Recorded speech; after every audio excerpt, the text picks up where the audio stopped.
नमस्कार दोस्तों, मैं हूं रजनी भारद्वाज। आप देख रहे हैं नेक्स्ट 9 लाइव। लगातार सवाल हो रहा है एसडीएम ज्योति मौर्य को लेकर। बताते चले आप सबको कि एसडीएम ज्योति मौर्य को लेकर कई सारी खबरें सामने आई कि एसडीएम ज्योति मौर्य ने पति आलोक मौर्य को धोखा दिया। एसडीएम बनते ही उन्होंने अपने पति को अंगूठा दिखा दिया और अपना extra marital affair Manish Dubey के साथ शुरू कर दिया। ऐसे में क्या सच है क्या झूठ है, इसका फैसला तो कोर्ट करेगा और इस केस की अभी तक छानबीन चल रही है। ऐसे में अब आपको बताएंगे कि कैसे पद, पैसा और फिर पंगा, ज्योति मौर्य और आलोक मौर्य की कमाई और कितनी मिलती थी एसडीएम बनने के बाद ज्योति मौर्य को सैलरी, आखिर कितनी कमाती थी सैलरी ज्योति मौर्य, देखिए रिपोर्ट। उत्तर प्रदेश में एक पति पत्नी का झगड़ा अदालत पहुंचने के साथ साथ देश भर में चर्चा का विषय बन चुका है। इसकी सोशल मीडिया पर खूब चर्चा हो रही है। पति को रोता बिलखता चेहरा देखकर लोगों का कहना है कि इसके साथ तो बहुत गलत हुआ। आप समझ गए होंगे हमारा इशारा, हम बात किसी और की नहीं बल्कि कर रहे हैं एसडीएम ज्योति मौर्य के साथ आलोक मौर्य की। दरअसल पत्नी ज्योति मौर्य जो कि एसडीएम है और पति आलोक मौर्य पंचायत राज विभाग में चतुर्थ श्रेणी के तौर पर सफाई कर्मचारी के तौर पर तैनात है। अब कहा जा रहा है कि इन दोनों पति पत्नी के बीच विवाद का असली वजह पद सामने आ गई। पत्नी उत्तर प्रदेश में ग्रेड ए के ऑफिसर है जबकि पति सफाई कर्मचारी, जिस वजह दोनों की बीच की दूरियां बढ़ गई और अब साथ रहना मुश्किल हो रहा है। आपको बताते चले कि पत्नी ज्योति मौर्य ने तलाक की अर्जी अदालत में लगाई। दूसरी ओर पति आलोक जगह जगह गुहार लगा रहे हैं उसके साथ बहुत गलत हुआ और ज्योति ने उन्हें धोखा दिया। अब हर किसी को ये तो पता है कि एसडीएम के मुकाबले चतुर्थ वर्गीय कर्मचारी का ओहदा बेहद छोटा होता है क्योंकि एसडीएम के रहन सहन का स्तर काफी ऊंचा होता है, वेतनमान भी सम्मानजनक होता है, तमाम तरह की सरकारी सुविधाएं मिलती है, जबकि चतुर्थ वर्गीय कर्मचारी को बी ग्रेड के हिसाब से सैलरी मिलती है। लेकिन जब दोनों की सैलरी की तुलना करें तो एसडीएम के मुकाबले सफाई कर्मचारी की सैलरी 1/4 से भी कम होती है। अब आपको बताते हैं कि उत्तर प्रदेश में जब सब डिविजनल मजिस्ट्रेट को सैलरी कितनी मिलती है और उन्हें इसके अलावा क्या-क्या सुविधाएं मिलती हैं। तो पहले शुरुआत करते हैं बेसिक सैलरी की। बेसिक सैलरी 56,100 रुपए होती है और इसकी ज्यादा से ज्यादा सैलरी 1,77,500 रुपए तक होती है। अब बात करते हैं डीए की, यानी कि डियरेंस बैच, यानी कि डियरनेस अलाउंस की, जो कि 21,318 रुपए होता है। ये 38% अपनी सैलरी का हिस्सा होता है। इसके बाद करते हैं एचआरए की, यानी कि हाउस रेंट अलाउंस। इसमें आपको मिलता है 4,488 रुपए का 88 रुपए से लेकर 15,147 रुपए तक, यानी कि 8 से 27% तक बेसिक पे सैलरी का हिस्सा मिलता है।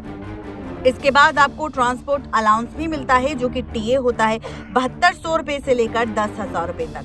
टोटल 92,565 रुपए, पीएफ 6,732 रुपए, एनपीएस 7,741 रुपए और इन हैंड अगर सैलरी की बात करी जाए तो वो 77,792 रुपए होती है।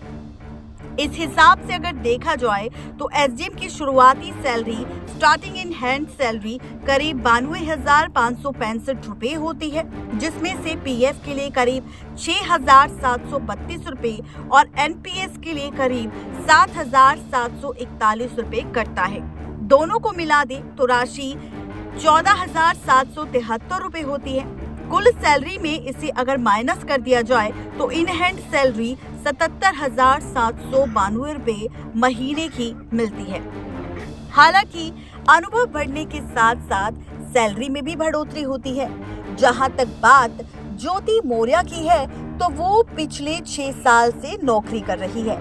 इस दौरान उनकी सैलरी में बढ़ोतरी भी हुई होगी। इसके अलावा एचआरए के शहर की हिसाब किताब से भी मिलता है। जहां तक ज्योति मौर्य की बात है तो उन्हें इससे ज्यादा सैलरी मिलती होगी। ये तो एक शुरुआती अनुमान है।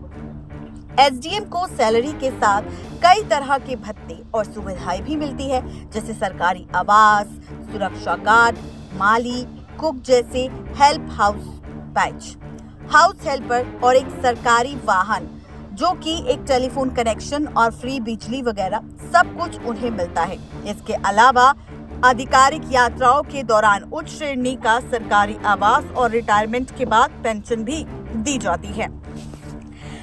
आपको बताते चले कि एसडीएम बनने के लिए राज्य स्तर की सिविल सेवा सेना यानी कि पीसीएस परीक्षा पास करनी पड़ती है।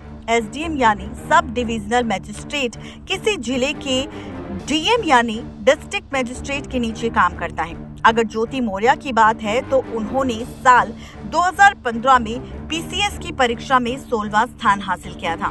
बनारस की रहने वाली ज्योति पीसीएस अधिकारी बनने के बाद कौशाम्बी, जौनपुर, प्रयागराज, प्रतापगढ़ और लखनऊ में तैनात रही। इस समय वो बरेली के चीनी मिल में जीएम के पद पर मौजूद हैं। अब बात करते हैं आलोक मौर्य की सैलरी की। साल 2009 में आलोक मौर्य पंचायत राज विभाग में चतुर्थ श्रेणी यानी कि सफाई कर्मचारी के रूप में भर्ती हुए। उत्तर प्रदेश में एक सफाई कर्मी की कितनी सैलरी होती है? उत्तर प्रदेश सरकार के अंतर्गत सफाई करने वाले संविदा सफाई कर्मियों का वेतन 14,000 रुपए से लेकर 14,500 रुपए महीना मिलता है, जो कि 1,800 रुपए ग्रेड पे के हिसाब से होता है।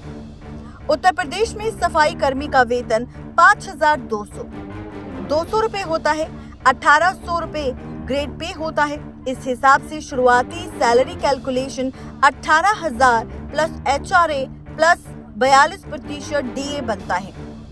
उत्तर प्रदेश में सफाई कर्मी की सैलरी बेसिक 18,000, DA 6,840, HRA 5,400 यानी कि कुल 30,240 रुपए। इसमें पीएफ और एनपीएस का कंट्रीब्यूशन माइनस करने पर सैलरी 25,596 रुपए बनती है। उत्तर प्रदेश में एक चतुर्थ वर्गीय कर्मचारी की शुरुआती पीएफ कंट्रीब्यूशन करीब 2,160 रुपए और एनपीएस के लिए करीब 2,484 रुपए करता है। इस दोनों राशि को मूल वेतन से हटा देने के बाद इन हैंड सैलरी करीब 25,596 रुपए बनती है। हालांकि अनुभव और पद के आधार पर इसमें बढ़ोतरी होती रहती है। अगर आलोक की बात करें तो उनकी नियुक्ति 2019 में हुई थी, जो कि करीब अब 14 साल हो चुके हैं। इस हिसाब से उनके वेतन में बढ़ोतरी लाजमी है। सफाई कर्मियों को कई राज्यों और सरकारी संगठनों द्वारा अतिरिक्त लाभ भी प्रदान किया जाता है, जिसमें स्वास्थ्य बीमा, पेंशन योजना, शिक्षा अनुदान, बेरोजगारी भत्ता, कार्यकारी भत्ता और कार्यकारी भत्ता शामिल हो सकता है। ये सुविधाएं सफाई कर्मियों को सुरक्षित और आर्थिक रूप से स्थिरता प्रदान करने में मदद करता है।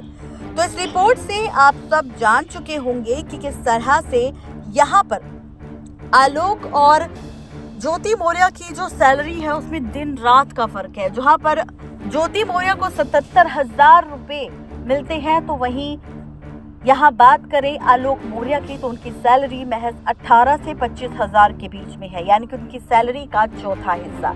ऐसे में इस वजह से शायद हो सकता है कि दोनों के बीच विवाद छिड़ा हो और पोस्ट की वजह से भी। नेक्स्ट 9 लाइव की रिपोर्ट।